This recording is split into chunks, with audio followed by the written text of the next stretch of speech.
কারোকে ভালোবাসার জন্যে কোনো বিশেষ দিন যেমনি ভ্যালেন্টাইন্স ডের প্রয়োজন হয় না। এটা তো মন থেকে আসে, যেমনি আমাদের মা বাবার সময়ের ভালোবাসা, যেটাকে আমরা আজকের যুগে বলি 90s লাভ। তো চলুন আপনাদেরকে দেখাই।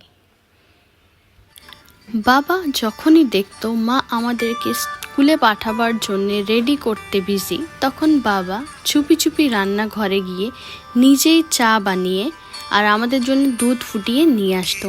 আমরা সবাই একসাথে মজা করে ভালো সময় একটা সাথে কাটাতাম, যেটাকে আজকাল বলে কোয়ালিটি টাইম।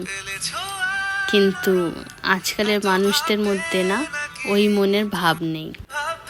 যখনই বাবা দেখতো মা বিয়ে বাড়ি যাওয়ার জন্য রেডি হচ্ছে, বাবা তাড়াতাড়ি করে স্কুটারটা স্টার্ট করে ফুলের দোকানে গিয়ে মায়ের জন্য গজরা নিয়ে আসতো। মা লজ্জা পেত আর আশেপাশে দেখতো, আমরা না থাকলে বাবাকে ইশারা করে বলতো গজরাটা পরিয়ে দিতে।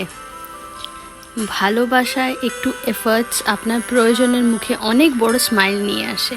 তো এই এফার্টটা দেখাতে একদম পিছু হটবেন না।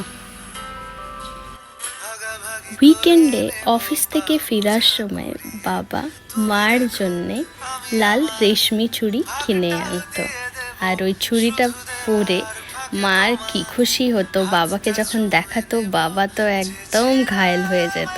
তারপর মা বাবা দুজনেই বেড়াতে বেরোতো আর সাথে ফুচকা খেয়ে আসতো। আশা করছি আপনাদের এই ভিডিওটা ভালো লাগবে। যদি ভালো লেগে থাকে চ্যানেলটাকে প্লিজ সাবস্ক্রাইব করবেন, লাইক আর শেয়ার করে দেবেন। ধন্যবাদ।